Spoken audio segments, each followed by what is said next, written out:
आज इस वीडियो में मैं आपके लिए एक 80 शब्द प्रति मिनट की डिक्टेशन बोलूँगा। ये डिक्टेशन आपकी स्पीड को भी बढ़ाएगी और गलतियों को भी कम करेगी।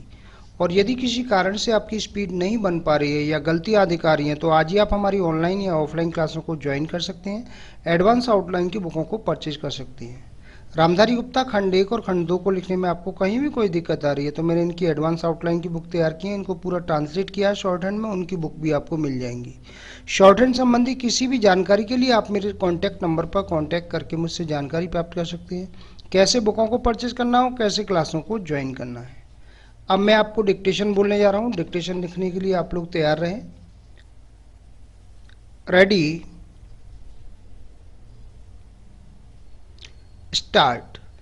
भारत के रक्षा मंत्री की रूस यात्रा के दौरान दोनों देशों के बीच रक्षा सहयोग बढ़ाने की दृष्टि से हुई सहमति को व्यावहारिक रूप देने के लिए अधिकारियों का एक उच्च स्तरीय दल अगले माह मॉस्को जाने वाला है। यह बात उन्होंने रूस की 5 दिवसीय यात्रा से आने के बाद आज यहाँ प्रेस वार्ता में कही थी। रूस ने भारत को आधुनिक रक्षा सामग्री और उपकरण देने के लिए पेशकश की है। मानना पड़ेगा कि यह हमारे देश के लिए खुशी की बात है। अब हमें केवल यह तय करना है कि हम रूस से कौन कौन से हथियार खरीदना चाहते हैं। इस संबंध में अधिकारियों का एक दल भारत रूस संयुक्त कार्यदल की बैठक में हिस्सा लेने मॉस्को रवाना होने की संभावना व्यक्त की जा रही है। ऐसी संभावना है कि आवश्यक हुआ तो वहीं पर यह दल अपनी आवश्यकता के आधार पर हथियारों की खरीदी को अंतिम रूप दे सकता है। इन हथियारों की खरीदी के बारे में संवाददाताओं के बार बार पूछे जाने पर कि रूस से भारत क्या खरीदने वाला है, तब उन्होंने बताया कि सशस्त्र सेनाओं के लिए जिन हथियारों की आवश्यकता होगी उन्हीं हथियारों को खरीदा जाएगा। ज़रूरतमंद शस्त्रों की आवश्यकता पूर्ति करने में संसाधनों की कमी को बाधा नहीं बनने दिया जाएगा।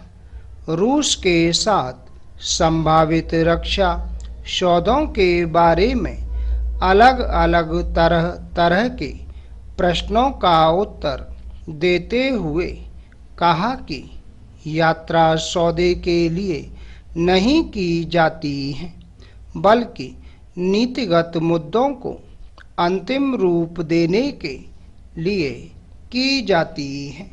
और यह काम उन्होंने अपनी यात्रा के दौरान किया है। इसके तहत हमने आपसी सैन्य तकनीकी सहयोग सन 2030 तक बढ़ाने का निर्णय लिया है। इसके अंतर्गत सैन्य आपूर्ति, तकनीकी सहयोग, विशेषज्ञों का आदान प्रदान और दोनों देशों की सेनाओं के बीच आपसी सहयोग शामिल हैं। Para change. जहाँ तक मैं समझता हूँ कि रूस और भारत विश्व शांति के पक्षधर हैं। एक दृष्टि से मध्य और पूर्व एशिया के बारे में दोनों का दृष्टिकोण एक समान है। रक्षा मंत्री की यात्रा से दोनों देशों के बीच ऐतिहासिक संबंधों को और मजबूती मिली है। इससे हमारे देश के अंदर नया विश्वास पैदा हुआ है। Para change. अध्यक्ष महोदय, मैं आपका ध्यान जिस ओर दिलाना चाहता हूँ वह यह है कि एक महिला की निर्मम हत्या होती है। अपराधियों के खिलाफ नामजद रिपोर्ट की जाती है। उसमें से जो अपराधी मिलता है उसे गिरफ्तार कर लिया जाता है। बाकी आरोपी फरार हो जाते हैं। कुछ लोग आरोपियों को बचाने की कोशिश करते हैं। शिकायतकर्ता, पीड़ित परिवार बाकी फरार अपराधियों को गिरफ्तार करने के लिए गुजारिश करता है, लेकिन बचे रह गए अपराधी गिरफ्तार नहीं हो पाते हैं, जिससे उनके हौसले बुलंद हो जाते हैं और फिर पीड़ित परिवार को जान से मारने की धमकी देने लगते हैं। पूरा परिवार भय निर्मित वातावरण में रहता है।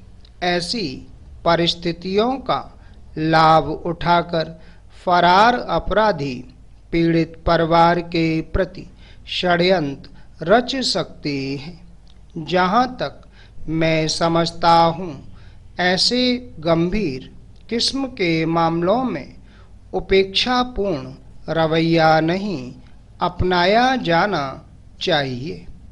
Full stop. दोस्तों, ये थी 80 शब्द प्रति मिनट की डिक्टेशन। शॉर्ट हैंड संबंधी किसी भी जानकारी के लिए आप मेरे कॉन्टैक्ट नंबर पर कॉन्टैक्ट करके मुझसे जानकारी प्राप्त कर सकते हैं। कैसे बुकों को परचेज करना हो, कैसे क्लासों को ज्वाइन करना है।